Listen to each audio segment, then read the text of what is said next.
Chapter है द्विघात समीकरण। एनसीईआरटी क्लास 10th का एक्सरसाइज 4.1 का क्वेश्चन नंबर 2 देखेंगे आज हम। क्वेश्चन नंबर 1 के 8 पार्ट हमने देख लिए और उम्मीद करता हूं तुम लोगों को समझ में भी आया होगा। अगर पिछला लेक्चर किसी ने नहीं देखा तो क्या आज का लेक्चर समझ में आएगा? बिल्कुल आएगा, डंके की चोट पे आएगा, क्योंकि मैं चीजों को हलवा बना के पेश करता हूं। तुम्हें आज के क्लास पे ध्यान देना है। इसमें भी क्वेश्चन नंबर 2 में 4 पार्ट है, हम 2 पार्ट आज देखेंगे और 2 पार्ट अगले क्लास में देखेंगे। तो आज जो सीख रहे हो उस पर फोकस करना है। आओ पहले क्वेश्चन पढ़ते हैं, क्या कह रहा है और कैसे हमें इस तरह के क्वेश्चन को करना है। तो निम्न स्थितियों को द्विघात समीकरण के रूप में निरूपित करो। हमें इसको केवल द्विघात समीकरण के रूप में निरूपित करना है, वैल्यू नहीं निकालना है। इसमें क्या कर रहा है, क्वेश्चन पढ़ते हैं पहले, फिर हम बताएंगे कि करना क्या है। कह रहा है एक आयताकार भूखंड का क्षेत्रफल 528 मीटर स्क्वायर है। क्षेत्र की लंबाई मीटर में चौड़ाई के दोगुने से एक अधिक है।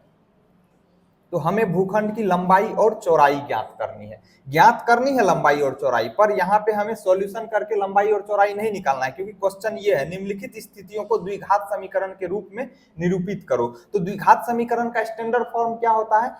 ax square plus bx plus c is equal to 0। ये द्विघात समीकरण का स्टैंडर्ड फॉर्म होता है, जहां पे जो एक्स स्क्वायर का कोफिशिएंट है ना, मतलब स्क्वायर वेरिएबल पे पावर 2 वाला का जो कोफिशिएंट है वो 0 नहीं होना चाहिए। मतलब एक्स स्क्वायर का कोफिशिएंट यहाँ क्या है? a है, तो a 0 नहीं होना चाहिए। ये है स्टैंडर्ड फॉर्म किसका? द्विघात समीकरण का। तो हमें इस कंडीशन को इसी फॉर्म में निरूपित करना है। दूसरा चीज जो हमें इसमें याद रखना है कि आयत का क्षेत्रफल, बोले तो रेक्टेंगल का एरिया।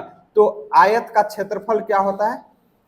आयत का क्षेत्रफल को शॉर्ट में ऐसे लिख देते हैं, इंग्लिश में बोले तो area of rectangle, RECTANGLE rectangle. ठीक है, इसी को इंग्लिश में ये बोलते हैं। बराबर क्या होता है? L Guna B। L for लंबाई, लेंथ हिंदी में बोले तो लंबाई, B फॉर ब्रेथ हिंदी में बोले तो चौड़ाई। ठीक है, ये तुम्हें ध्यान रखना है। ये क्या होता है? किसका होता है? आयत के क्षेत्रफल का फॉर्मूला। अब इस क्वेश्चन पे आते हैं। कह रहा है एक आयताकार भूखंड का क्षेत्रफल कितना है? 528 मीटर स्क्वायर है। मतलब अगर उसकी लंबाई L है, चौड़ाई B है, तो L गुना B कितना है? 528 मीटर स्क्वायर। अब आगे रिलेशन दिया हुआ है, क्षेत्र की लंबाई जो कि मीटर में है, चौड़ाई के 2 गुने से एक अधिक है। मतलब लंबाई ज्यादा है किससे? चौड़ाई के 2 गुने से एक अधिक है। अगर चौड़ाई हमने x माना तो लंबाई कितना हो जाएगा? चौड़ाई का 2 गुना से एक अधिक, तो 2 गुना मतलब 2x, उससे एक अधिक मतलब एक जोड़ना पड़ेगा। तो अब हम इस क्वेश्चन पे आते हैं, तो हम क्या लिखेंगे? माना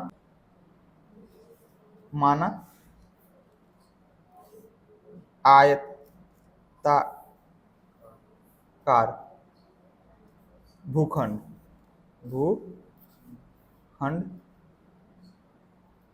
का चौड़ाई बराबर x। तो लंबाई क्या हो जाएगा? तो आयताकार भूखंड का लंबाई का बोलो या की बोलो, लंबाई बराबर y नहीं होगा। यहाँ पे लीनियर इक्वेशन इन 2 वेरिएबल नहीं है, क्वाड्रेटिक इक्वेशन है, द्विघात समीकरण है। तो एक ही वेरिएबल में हमें सॉल्व करना है इसको। क्या कह रहा है कि लंबाई जो है वो चौड़ाई के 2 गुने से एक अधिक है ना? चौड़ाई के 2 गुने से। तो चौड़ाई अगर x है तो इसका 2 गुना कितना हो जाएगा? 2x, उससे एक अधिक, तो लंबाई कितना हो जाएगा? 2x plus 1। यहां तक समझने में कोई दिक्कत नहीं है, क्योंकि क्वेश्चन में दिया हुआ है कि लंबाई जो है चौड़ाई के 2 गुने से एक अधिक है। तो चौड़ाई अगर x माना तो लंबाई इसका 2 गुना से एक अधिक, तो 2 गुना क्या हो जाएगा? 2x, उससे एक अधिक, तो एक जोड़ना पड़ेगा। अब आयत का क्षेत्रफल प्रश्नानुसार क्या कह रहा है? प्रश्नानुसार मतलब अकॉर्डिंग टू क्वेश्चन क्या कह रहा है? क्षेत्रफल कितना दिया हुआ है? आयताकार भूखंड का क्षेत्रफल कितना दिया हुआ है? 528 मीटर स्क्वायर। ये जो हमने माना है, किसमें माना है? मीटर में माना है, क्योंकि ये दिया हुआ किसमें है? मीटर में है ना, तो हमने मीटर में ही मान रखा है। ठीक, तो क्षेत्रफल 528 मीटर स्क्वायर है। तो लंबाई गुना चौड़ाई आयत का क्षेत्रफल होता है, मतलब एरिया ऑफ रेक्टेंगल होता है। तो ये इसके और इसके प्रोडक्ट के बराबर होना चाहिए, क्योंकि लंबाई कितना है? 2x प्लस 1, चौड़ाई कितना है? x। तो क्या हो जाएगा? x into x x bracket 2x plus 1 is equal to कितना हो जाएगा 528 मीटर स्क्वायर, है ना। अब एक चीज ध्यान से सुनो मेरी बात, यहाँ पे हमने ब्रैकेट क्यों लगाया, क्योंकि इस दोनों को गुना करना है। अब ये तो अकेला है लेकिन इसमें दो टर्म है, तो अगर हम इसको इससे गुना कर रहे हैं तो इसके हर एक टर्म को इस दोनों के साथ गुना करना पड़ेगा, तो इसीलिए ब्रैकेट लगाएंगे, तभी ये इसका मतलब होगा कि ये x इसके साथ भी गुना होगा और इसके साथ भी। अब सिंप्लीफाई करते जाओ, सिंप्लीफाई करोगे तो क्या हो जाएगा, ये x इसके साथ गुना होगा तो x का कोफिशिएंट क्या है 1, इसका कोफिशिएंट 2, तो 1 को 2 से मल्टीप्लाई करेंगे 2, लेकिन जब भी दो नंबर को गुना करते हैं पहले साइन को गुना करते हैं, तो इसका भी साइन प्लस का, इसका भी प्लस का, प्लस प्लस प्लस ही होता, शुरू में हम लिखेंगे नहीं। 2 को 1 से गुना करेंगे 2, x को x से गुना करेंगे x स्क्वायर, क्यों, क्योंकि गुना में बेस सेम हो तो पावर जुड़ जाता है, तो यहाँ भी पावर 1 यहाँ भी पावर 1। अब प्लस 1 को x से गुना करो तो प्लस प्लस प्लस ही होगा, 1 को x से करोगे तो x ही होगा, is equal to 528 metre square. यहाँ तक कोई दिक्कत नहीं, अगर मीटर स्क्वायर लिखना चाहो तो लिख दो, यहाँ भी तुम यूनिट मीटर लगाना चाहो तो लगा दो, नहीं तो ऐसे निकालते चलो, ठीक है।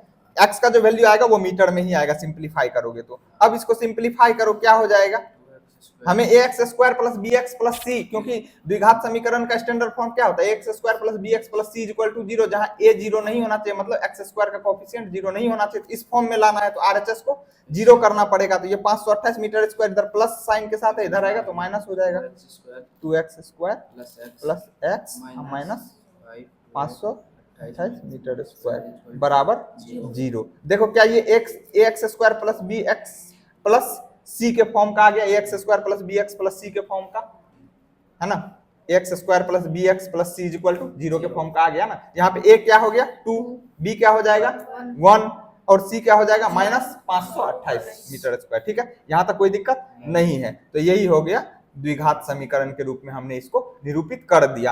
अगर इसमें कहता कि लंबाई और चौड़ाई निकालो तो फिर हमें इसको सॉल्व करना पड़ता, द्विघात समीकरण को हम सॉल्व करते फिर वैल्यू निकालते, तो ऐसा क्वेश्चन आएगा तो उस टाइम हम देखेंगे। इसको समझने में कोई दिक्कत है क्या, नहीं है। इसमें हमने कॉन्सेप्ट क्या सीखा, हम क्वेश्चन के थ्रू कॉन्सेप्ट सीखेंगे ना, हमने पहले बता नहीं रखा है कि पहले तुम कॉन्सेप्ट लर्न करो फिर हम क्वेश्चन कराएंगे, क्वेश्चन में जो भी कॉन्सेप्ट आएगा उसको चापते जाएंगे। ax square plus bx plus c equal to 0, जहां a 0 नहीं होना चाहिए, किसका स्टैंडर्ड फॉर्म है, द्विघात समीकरण, मतलब क्वाड्रेटिक इक्वेशन का स्टैंडर्ड फॉर्म है। आयत का क्षेत्रफल, इंग्लिश में बोले तो एरिया ऑफ रेक्टेंगल क्या होता है, लेंथ इनटू ब्रेथ, मतलब लंबाई गुना चौड़ाई। तो इस एप्लीकेशन का हमने यहाँ पे इस फॉर्मूले का यहाँ पे यूज किया, इसमें समझने में कोई दिक्कत नहीं है। अब इसका दूसरा पार्ट हम करेंगे, क्वेश्चन नंबर 2 का सेकेंड पार्ट यहाँ पे फिर से हमने यहाँ पे लिख दिया, निम्न स्थिति को द्विघात समीकरण के रूप में निरूपित करो, मतलब केवल हमें द्विघात समीकरण बोले तो ax square plus bx plus c equal to 0, किस फॉर्म में, बार बार क्यों लिख रहा हूं, ताकि तुम्हें याद हो जाए, ना चाहते हुए भी याद हो जाए, ax square plus bx plus c equal to 0, जहां a 0 नहीं होना चाहिए। ये किसका स्टैंडर्ड फॉर्म है, द्विघात समीकरण, इंग्लिश में बोले तो quadratic equation, QUADRATIC, quadratic EQUATION equation. यहाँ तक समझने में कोई दिक्कत नहीं है, अभी तो मैंने समझाया ही नहीं, है ना। देखो अब सॉल्यूशन करते हैं, ये हमने स्टैंडर्ड फॉर्म लिख दिया ताकि बार बार लिखूंगा तो तुम्हें भी याद हो जाएगा। हमें इस फॉर्म में इस कंडीशन को निरूपित करना है, कह रहा है दो कर्मागत धनात्मक पूर्णांक का गुणनफल 306 है, कर्मागत धनात्मक पूर्णांक, इसका इंग्लिश होगा कॉन्जिक्यूटिव पॉजिटिव इंटीजर, कर्मागत धनात्मक, ताकि इंग्लिश मीडियम वाले छात्र को भी दिक्कत नहीं हो। इसका इंग्लिश क्या हो जाएगा, CONSECUTIV, consecutive POSITIV, positive INTEGERS, integers.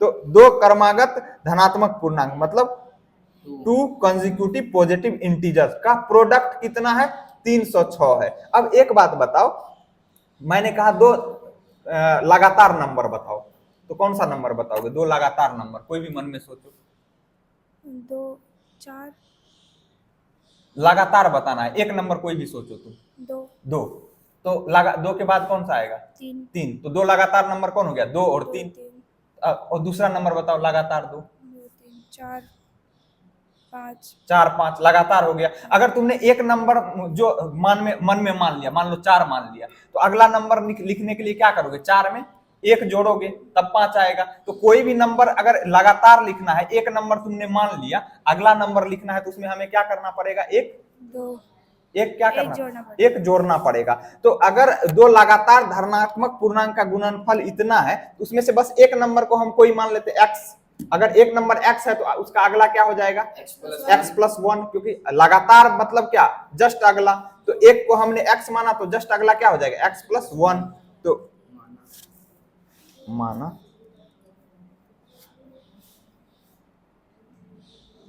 एक धनात्मक पूर्णांक बराबर x। तो क्रमागत इसका जस्ट अगला क्या हो जाएगा, x+1 अगला या क्रमागत है ना, अगला धनात्मक पूर्णांक बराबर क्या हो जाएगा, x+1। क्यों क्रमागत मतलब कंजिक्यूटिव, समझ में आया ना। एक को तुमने जो मान लिया उसका अगला लिखना है जस्ट अगला, तो उसमें क्या करोगे, एक जोड़ना पड़ेगा। तो हमने दोनों क्रमागत धनात्मक पूर्णांक ये मान लिया। अब इसका प्रोडक्ट कितना है, मतलब गुणनफल कितना है, 306 है। तो प्रश्नानुसार, इंग्लिश में बोले तो अकॉर्डिंग टू क्वेश्चन, प्रश्नानुसार क्या दिया हुआ, इनका प्रोडक्ट कितना है, 306 है।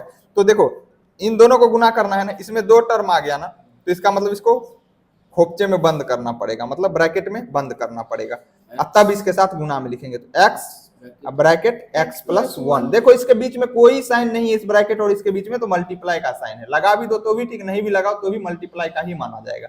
इसका गुणनफल कितना दिया हुआ है, 306 बराबर 306।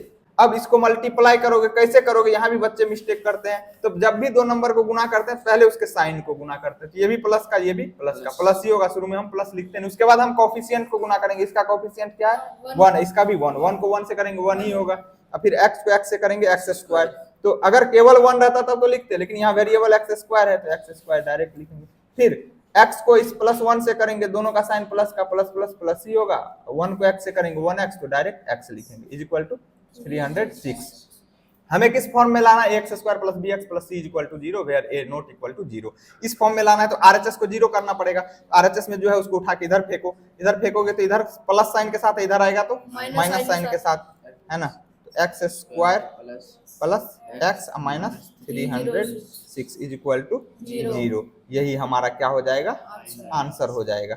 क्योंकि इस क्वेश्चन में कह रहा है कि निम्न स्थिति को द्विघात समीकरण के रूप में निरूपित करो। केवल तुम्हें इस फॉर्म में निरूपित करना है, द्विघात समीकरण के रूप में, है ना। तुम्हें सॉल्व नहीं करना है। इसमें कहा जाता, अगर आगे पूछा जाता कि वो दोनों संख्या भी ज्ञात करो, तो फिर हम इस द्विघात समीकरण को सॉल्व करते। अब कोई कहेगा अगर पूछा जाता तो कैसे सॉल्व करते, उसके लिए टेंशन नहीं लेने का, टेंशन देने का। जब ऐसा क्वेश्चन आएगा तो हम कराएंगे ही कराएंगे, लेकिन अभी जो कहा जा रहा है तुम्हें वो सीखने पे ध्यान देना जो मैं बता रहा हूँ।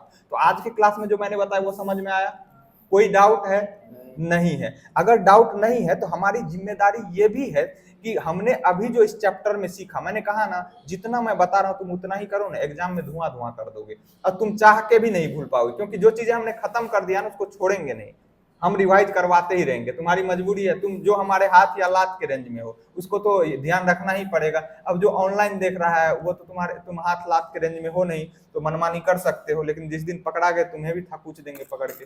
तो कहने का मतलब ये है कि पिछले क्लास में हमने जो क्वेश्चन नंबर 1 में 8 पार्ट देखे थे उसमें कुछ कॉन्सेप्ट रिवाइज किए थे, है ना।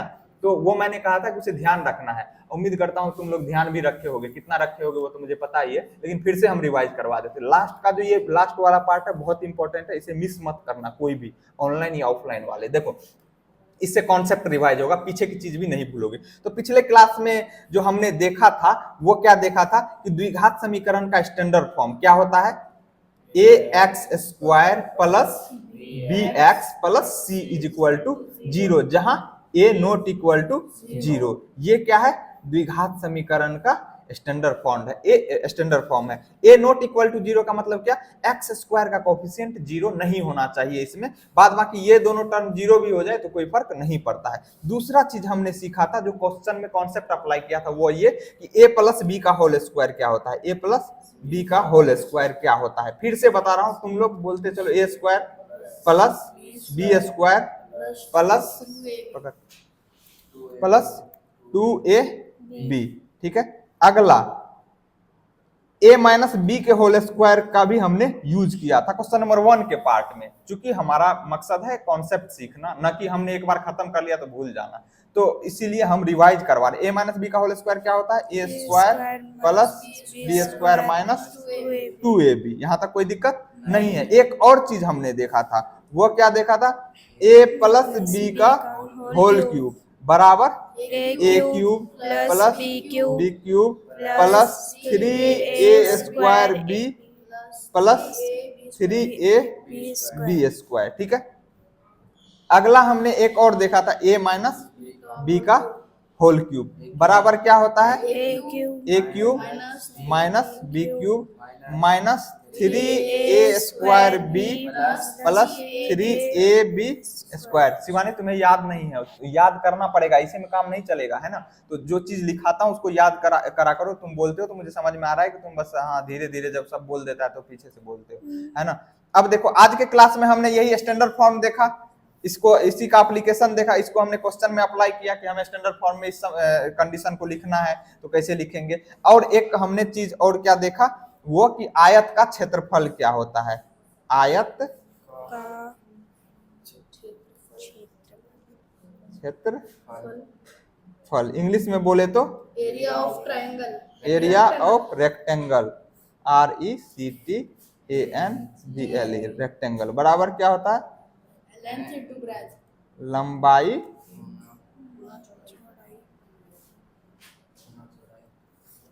चौड़ाई। लंबाई को L से डिनोट करते हैं, चौड़ाई को B से, है ना। तो इसी को लिख सकते हो L गुना B, है ना। तो ये सभी कॉन्सेप्ट है जो आपको ध्यान रखना है। ये ऐसा नहीं ये फॉर्मूला बस इसी चैप्टर में आएगा, अरे कॉन्सेप्ट कहीं भी यूज हो सकता है किसी भी चैप्टर में। तो हम जो सीखते जा रहे हैं उसको रिवाइज करते जाना है। ऐसा नहीं कि हम क्वेश्चन करते जाएंगे और पीछे भूलते जाएंगे, यहाँ पे तो वो पॉसिबल नहीं है, वो मैं भूलने ही नहीं दूंगा। ठीक है। उम्मीद करता हूँ आज का क्लास आप लोगों को सुंदर लगा होगा। सुंदर लगा तो चैनल को लाइक शेयर एंड सब्सक्राइब करके बेल आइकन को दबा दीजिए। फिर मिलेंगे ब्रेक के बाद, तब तक के लिए नमस्कार।